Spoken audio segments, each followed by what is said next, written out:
Hello, this is the next video in a playlist that I'm calling Applied Multivariate Analysis using R software. And we're in chapter 10 part of this playlist, and I'm going to call it cluster analysis. Now in cluster analysis, we search for patterns in a data set by grouping the multivariate observations into clusters. Now we don't know the groups beforehand, which that's what makes this tricky. And often when we're finished grouping the data into clusters, it often takes a subject matter expert to know whether the groupings are even good or not. So the goal is to find some sort of optimal grouping for which the clusters or observations, within a cluster are similar, but the clusters themselves are dissimilar to each other. And now let's look at our illustration using a deck of cards, and I'll show you a picture in a second. But a couple notes that in this chapter, this part of the playlist, we're only going to consider continuous variables. There are cluster analysis algorithms for categoric data, but we're not going to cover it. And although my example that I used below is a deck of cards, which are categoric, we're not going to do categorical clustering in this chapter. But I think the example helps illustrate that clustering is not a straightforward task and often requires an expert opinion.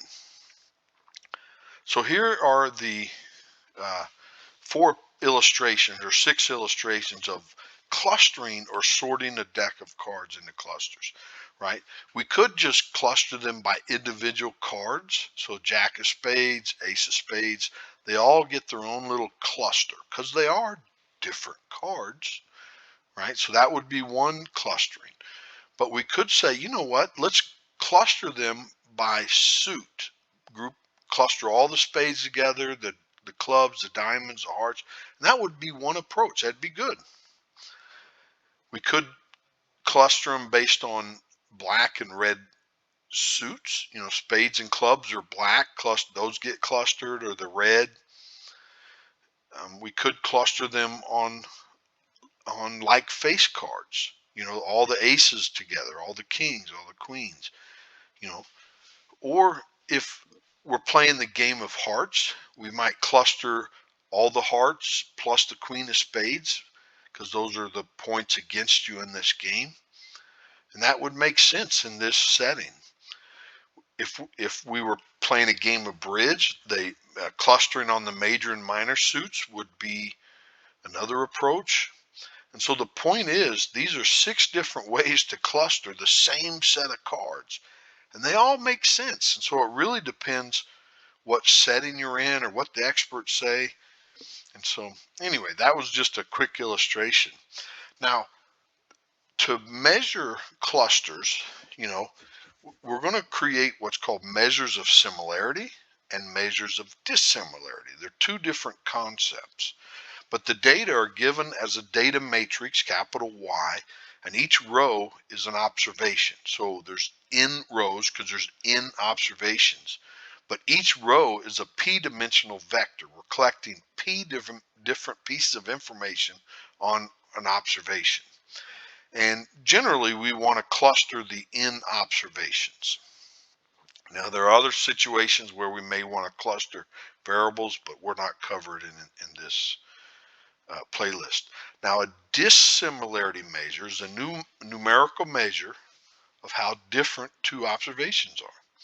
Now, this measures higher when observations are less alike or more different.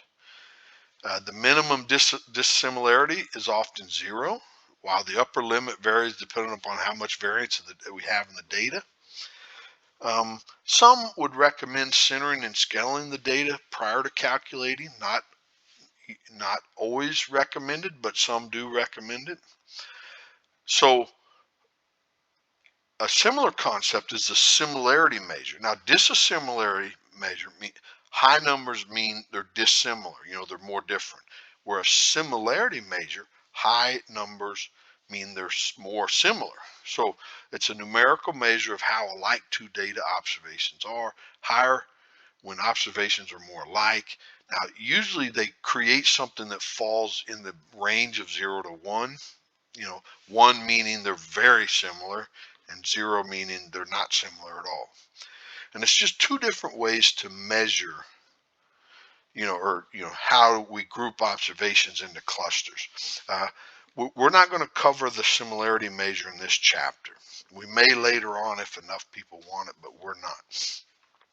So dissimilarity measures, one of the most popular, of course, is the Euclidean distance. That's, we have p by 1 vectors, and how close are the vectors in space. The Euclidean distance is one measure. Statistical distance is another one, but there's some inherent problems with this, and it's like, how do we calculate S?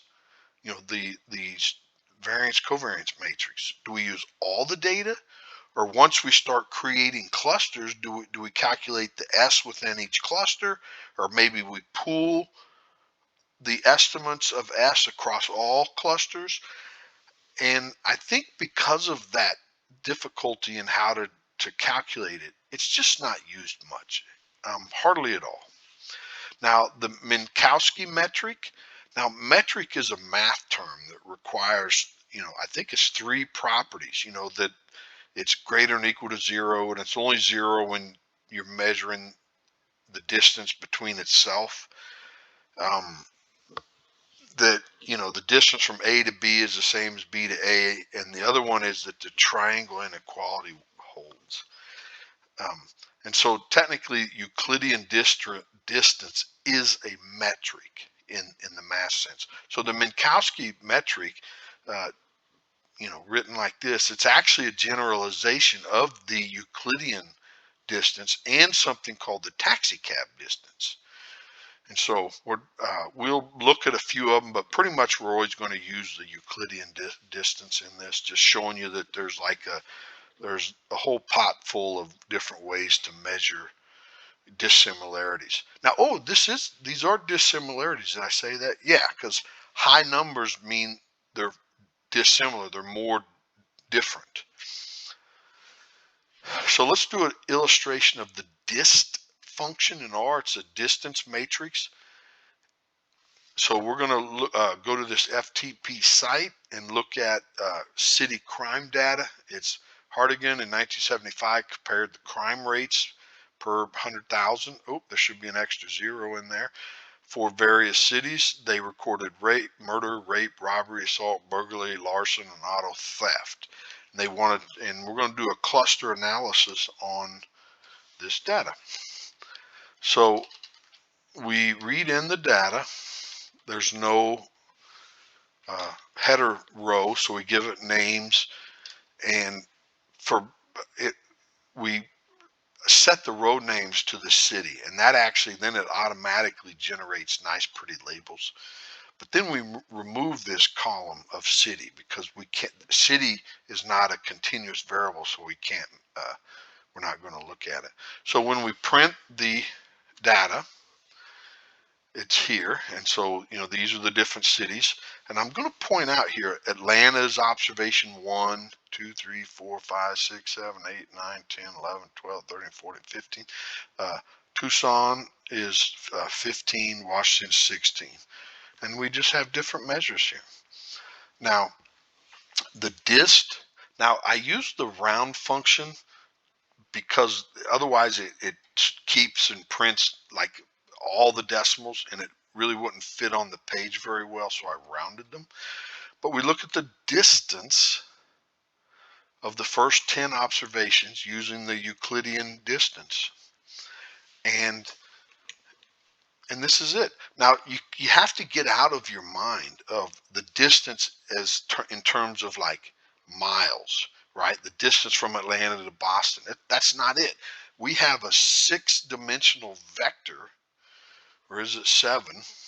And yeah, 7-dimensional vector in space, and we're measuring the distance between these vectors, associated with each city, and that's what it represents. I'm going to point something out here. Atlanta to Boston is 536. Atlanta to Chicago is 515. Now, when we use the Minkowski metric with p equal 2, it's actually the same as Euclidean. So 100% the same. I'm not going to review it. But now when we use what's called the taxicab metric, or the Manhattan metric, that's the Minkowski with p equal 1. Notice that Atlanta to Boston is 922, but Atlanta to Chicago is 1085. Actually, the distance has changed. It's now farther from Atlanta to Chicago, using this different metric to measure distance. If we were to center and scale our data beforehand, and then create this distance matrix, using the centered and scaled data, then it's this right here. And notice Atlanta to Boston is farther than Atlanta to Chicago, so it switched back to the Euclidean distance. Okay, what am I? Page 5. Okay, 11 minutes. Okay, we're going to stop right here and pick up with hierarchical clustering next video. So I hope you enjoyed this. I sure did. Please like the video and subscribe so you don't miss the next one. Thanks. Bye.